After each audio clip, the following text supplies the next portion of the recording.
So the other day, I brought you guys my League 2 team of the season for the 22-23 campaign, but what would that squad have looked like if we could only use players who have been on loan in League 2 this campaign? That is what I'm going to be bringing you guys in today's video, and if you do go on to enjoy, please make sure to drop a like on there for me. If you could try and hit 70 likes on today's video, that'd be massively appreciated. Subscribe if you're new as well. We are now closing in on 7,000 subscribers, so please make sure you are subscribed if you haven't already with that post notification bell on. It's free to do so and it does massively help out. Drop a comment in as well down in the comment section down below. What was the best loan player at your club for this campaign? Now there are some big players who don't make this squad, but obviously I can only pick 11. We're going in a 4-3-3 formation, so like what I say, there were some big players who haven't made it, and I can only apologise if I have missed a player. Feel free to correct me down in the comment section down below, but from my personal experience and the statistical information that I have been able to find, this is what I think the best loan League 2 team of the season would look like for the 22-23 campaign. Make sure to drop a like on there for me, subscribe if you're new as well, and let's get into it. Starting out with the goalkeeper then, Stevenage have had what feels like a million goalkeepers on loan this season with the amount of injuries that they have all had. I have in the end though gone with Ashby Hammond. He played the most out of all the goalkeepers, I do believe. Played the 26 matches in the end, but he was the start of many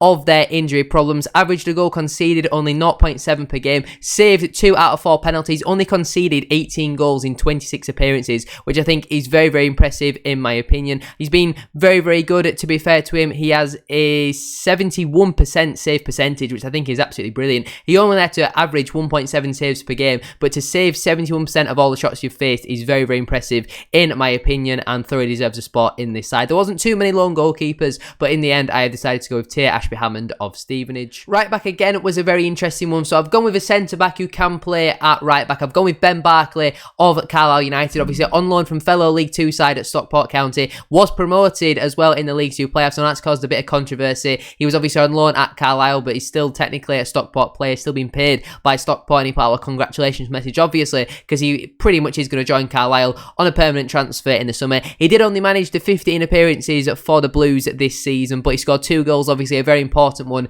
in that second leg League 2 playoff semi-final against my team at Bradford City, unfortunately, and then was obviously unable to play in the final. But 2 goals and 1 assist for a centre-back is not bad at all. 6 clean sheets in 14 starts, I don't think is anything really to be sniffed at. Averages 1.9 interceptions per game, 1.9 tackles per game, and 3 clearances per game as well. I think he's very impressive. Wins 63% of his total duels on the ground and in the air. And like what I say, right back wasn't the easiest position, but I think Ben Barclay could do a job there. Into my 2 centre-backs then. Firstly, I have gone with Gillingham loanee Connor Masterson on loan from QPR. They did actually make that a permanent transfer pretty much as soon as the season ended. Now, he did only manage the 20 appearances. I'm pretty sure he signed in January. I might be wrong with that. You might have to let me know down in the comment section down below. 2 goals for him though, 8 clean sheets, 1.1 interceptions per game, 4.8 clearances per game as well. He wins 59% of his total duels, but I think 8 clean sheets in 19 starts is very impressive in my opinion. Transform that Gillingham defence, and at only 24 years of age, thoroughly deserves a spot in this side, can really develop and grow as a footballer. I was surprised he didn't really get a move to League 1, but Gillingham will be looking to challenge for that top 7 next season. It's going to be a very competitive league,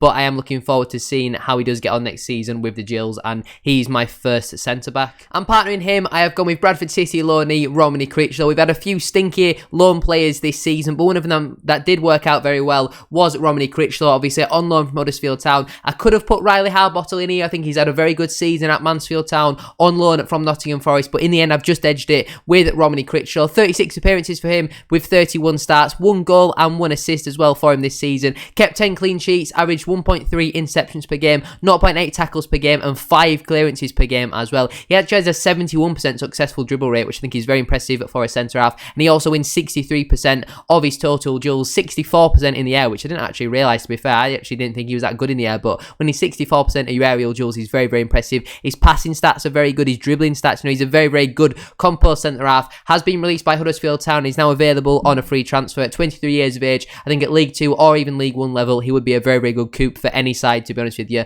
and thoroughly deserves a spot in my team. And completing my defence over at left back, again, this was a bit of a difficult position, to be fair, not really really too many players. I could have gone with Saxon early. Obviously, he was on loan with Stevenage at the first half of the season. I think from Norwich in the January transfer window, though he made it permanent to Plymouth, where it's not really worked out for him there. But in the end, I've gone with Matty Fold. Spent the second half of season on loan from Bradford City at Harrogate Town and did a steady job there. I think he is a very dependent, reliable left back. Now, it's hard for me to give you in-depth statistics on his time just at Harrogate because SofaScore only has his total information from games played in League Two. But this season, I think he has been very impressive, to be fair. Kept 12 clean sheets in 39 appearances. Obviously, like what I say, some of these stats are including his time with Bradford City, but he averaged 1.5 interceptions per game, 3.1 tackles per game, 3.4 clearances per game as well. He chipped in with 2 assists as well, I do believe. So very steady, dependable, reliant left back. And like when I say there wasn't many options, to be fair, I think he's probably the best of the bunch. So I'm going to stick him in my left back position. Moving in then into my midfield. Firstly, I think this is easily the first name on the team sheet for me. Idris El Mazouni, on loan from Ipswich Town, comfortably one of the best players in the league this season. Absolutely fantastic central midfielder. Made the 41 appearances for the O's this season. 3 goals, 2 assists, but it's not his offensive play. His ability to win the ball back and his tackling success rate is absolutely outstanding. He has an 87% passing accuracy in his own half, 81% in the opposition half. I think he's very good for a central midfielder.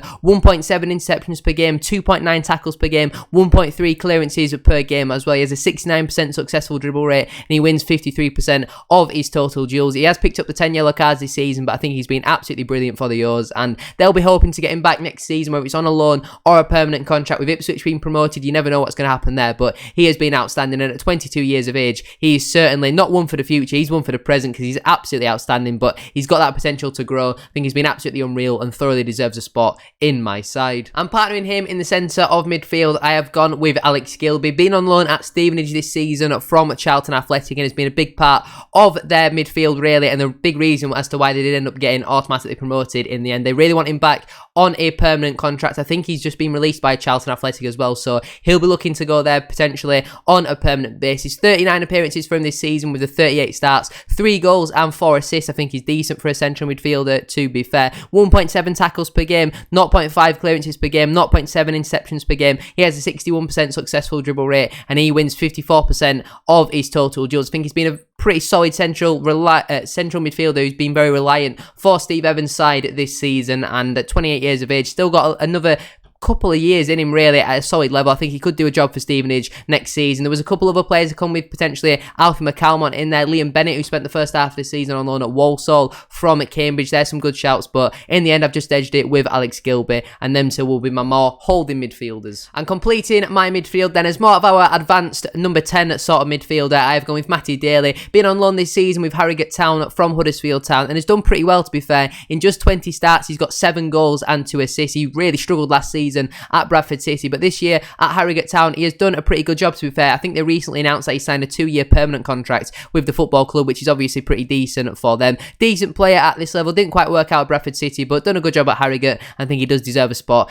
in my League 2 loan team of the season. That completes my midfield then. El Mazouni, Gilby and Daly. Into my front 3 then. Now I have picked 2 right wingers and a striker, but I'm sure one of them could do a job on the left wing. First up, I have gone with Bradford City loanee Scott Banks. Been on loan this season from Crystal Palace. In just 23 starts, he scored 6 goals and also has 5 assists. 11 goal contributions in 23 starts for a winger whose first real season in men's football. I think he's very impressive, to be fair. 10% goal conversion rate, loves a shot, 7 big chances created this season, 1.2 key passes per game. Very, very good. I anticipate he'll be in League 1 next season. If Bradford City can get him back, that would obviously be absolutely outstanding. He's out of a contract currently with Crystal Palace this summer, but we've been playing with the under-21s. He probably will end up signing a new contract there, so I anticipate he will go out on loan to another League 1 club, maybe someone like a Cambridge or a Charlton, maybe even an Oxford, somewhere like that next season, but he has to be in my side. Call me biased all you want, that man has been brilliant this season. And over on the other wing, I have gone with Dan Kemp. Obviously spent the second half of the season on loan at Hartlepool United from MK Dons. 16 appearances, 9 goals and 2 assists, 11 goal contributions in 16 appearances for a team who have been relegated is absolutely brilliant. That man was a big part of why Hartlepool didn't get relegated sooner, to be fair, and I think he will be a big player next season for MK Dons. At just 24 years of age, he looks like not just one for the future. He's a very, very good player now, but very good going forward. Did a job defensively, to be fair, as well, and in my opinion, thoroughly deserves a spot in this side. It would be wrong of me to put Banks in and not Dan Kemp, and there wasn't really a left winger who I thought had to be in there. John Kimani. I want to say his name is Gordon Carlisle. Has done decent in the playoffs, but his stats weren't quite as good as Banks and Kemp. So in the end, I've gone with them two as wingers. Play whoever you want on either side. Dan Kemp could even do a job as a number 10 if you really needed him to, but in my opinion, both of them have to be in this side. And completing the team, I nearly went with Danny Johnson. Obviously, spent the first half of the season on loan from Mansfield at Walsall. I've instead gone with the other way. I've gone with a Mansfield Town loanee. Will Swan was on loan this season from Nottingham Forest, and he's done a very, very good job, to be fair. 10 goals in just 12 starts. I think he's very good. Obviously, scored quite a few goals off the bench. They recently tied him down to a 3-year contract permanently with the option of a further year, which I think is very impressive. A statement of intent, really, from Nigel Clough's side. 22 years of age. I think he's been a very good goal scorer this season. If he can keep himself fit for the whole campaign, I certainly think he could be challenging for the Golden Boot next season if he can really cement himself down in that side. I really do rate Will Swan very highly, and like what I say, I could have gone with Danny Johnson. In the end, though, I have just edged it with Will Swan, sorry. And there we have it then. That does complete my team. The team in total then is Tay Ashby-Hammond in goal, a back four of Ben Barclay, Connor Masterson, Romany Critchlow and Matty Folds. In the midfield, we've got Idris El Mazouni, Alex Gilby and Matty Daly. And then we've got a front three of Scott Banks, Dan Kemp and Will Swan. I'm going to leave it there, though, for today's video. If you have enjoyed, please make sure to drop a like on there for me. If you could try and hit 70 likes on today's video, that'd be massively appreciated. Subscribe if you're new as well. We are now on the road 7,000 subscribers, so please make sure you are subscribed if you haven't already with that post notification bell on. It's free to do, so it does massively help out. Don't forget as well to drop a comment down in the comment section down below. Let me know which 11 players make your League 2 team of the season if you just include loan players from the 22-23 campaign. Thank you very much for watching today's video. Have a great rest of your day, and I'll see you all very soon for another one. Peace.